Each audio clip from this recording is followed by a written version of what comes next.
Yeah, so Lightning being the layer 2 built on top of Bitcoin, I'll keep this very, very high level. And please feel free to jump in and ask questions around what I'm saying here, just so we can see what has the interest and which piece of the puzzle. But for example, myself and Freddie might be running Lightning nodes, and we have a node each, which is just a piece of software running on a computer. We will lock in some Bitcoin between us. So I'll put, say, one Bitcoin in, Freddie puts one Bitcoin in. That's an on-chain transaction. That creates the channel between myself and Freddie. And we can move one Bitcoin back and forwards each direction. So I can send half to him, and he'd have 1.5, and he could send then one back to me, and I'd have 1.5, and he'd only have half. So that can go back and forwards all day long, as many times as you want. So that can actually transact what you think is theoretically only 2 Bitcoin locked into the channels. That could actually be 200 Bitcoins worth of transactions in a month going back and forwards.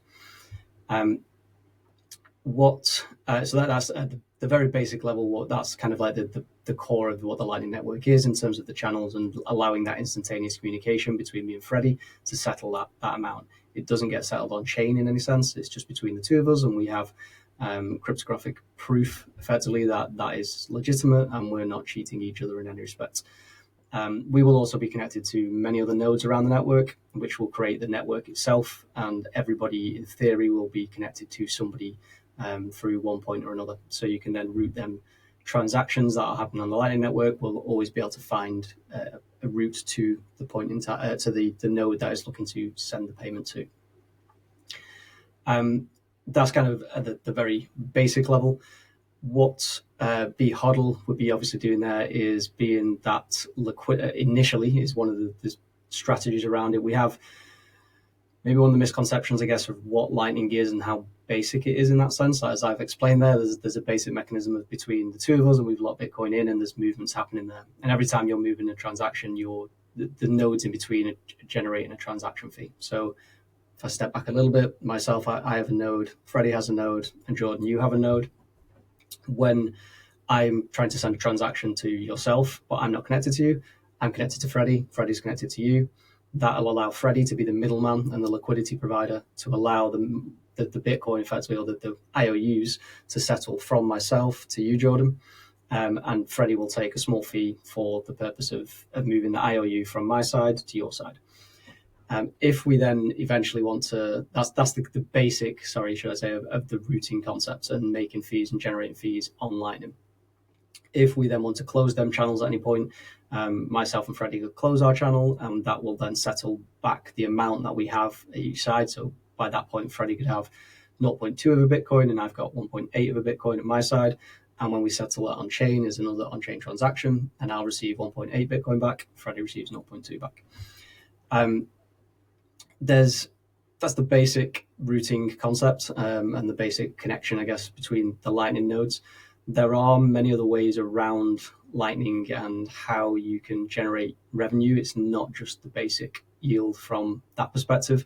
There's no secret. There's other companies out there doing similar things. You have Lightning Labs have got a service called Loop, which allows people to loop outside. If you didn't want to close your channel, as we're talking about there, and going back on chain, you could still keep that channel open, but loop some of the liquidity out of it, and Loop, the service, would effectively send you the Bitcoin on chain as a separate transaction for a fee.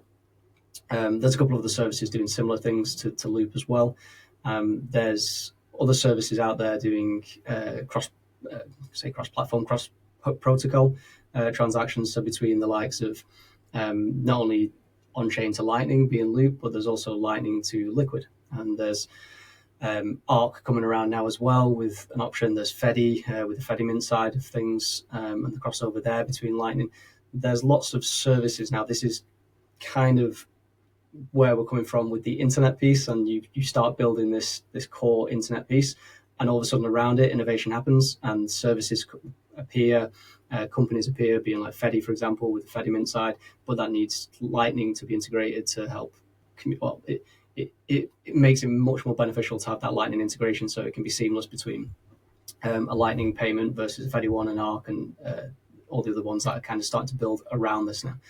But they all wouldn't really have been possible without obviously Bitcoin, plus then Lightning, plus these guys building around this. So we would be that middle tier and that liquidity provider as such for all these services around.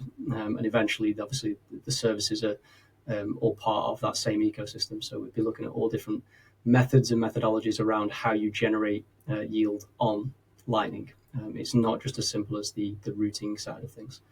There's many more things around, and I appreciate this is part of the difficult conversations we have with people from even investment perspective, where people are potentially looking to invest in HODL, and you have to explain these kind of things that are alien as it is, but in some respects you are talking about future concepts that are not there yet and not actually active and live, but they are in theory possible and are slowly being built out.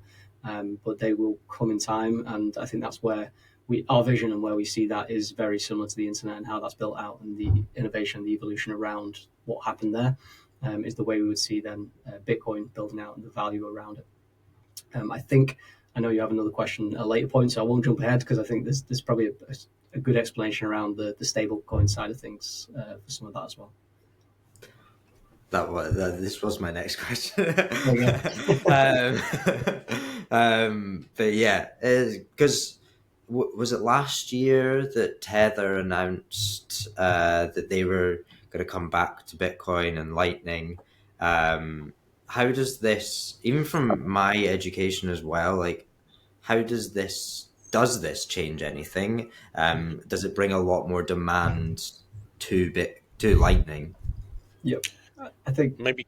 Sorry, Danny, you go for it. Do you want to jump in, Freddie? Yeah, I'll just very quickly touch on something and let you jump in there. But yeah, I think in short, yes, they will bring more demand to Lightning, and hopefully a lot of the volume from Tether USDT itself will start to come off the other chains, move on to Bitcoin, move on to Lightning Network, which would be built on a much stronger foundation than.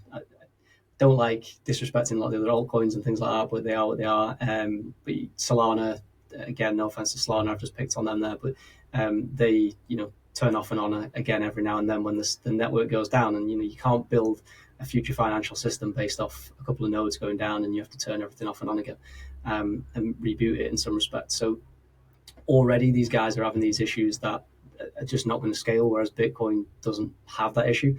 And that's why you build that technology in layers, and that's why Bitcoin being slow, steady, doing nothing in some respect layer is that pure settlement layer that is built for the resilience, and it's meant to be built to be slow. That's the kind of the purpose of it in some respect, and we'll build then the layer 2s, etc. on top. And the Tether side, the USDT coming onto Lightning, again, a big part of this, just to highlight, then I'll pass over to Freddie, but the clever way that this is proposed to work via the Taproot asset side is that, for example, I'm trying to send, I won't get into the edge nodes and things like that just yet, but I'm trying to send some Tether, for example, to you, Jordan, but I'm not connected to you, but Freddie is. I may have USDT on Lightning. You may have or have not, but about to receive some. But Freddie doesn't have any USDT. However, he has Bitcoin liquidity locked in, so he has the Bitcoin. So what, for example, would come from myself, I would be sending the USDT to you, but actually behind the scenes, it's effectively using the Bitcoin as liquidity, which is Freddie's piece, which is theoretically what HODL would be. And that would provide the Bitcoin liquidity to be able to pass that message on to you, Jordan, at your side, which would then eventually flip back into USDT. So it allows the whole network to basically make use of the USDT that comes onto the network without everybody having to have that token. It will still be able to be passed around using Bitcoin as that liquidity piece in the middle. So it means that, yes, as USDT comes onto Lightning, everybody in that network is already ready to go effectively, and it will allow that liquidity to be moved around at a much more successful rate than if it had to restart over again and do everything again. Sorry, Freddie, you were going to jump in there. No. I mean, Danny, I actually love how we tag team this. You've got a level of technical knowledge that I can never aspire to, and then I come in and say some random stuff, and then maybe mention a Greek god or something, and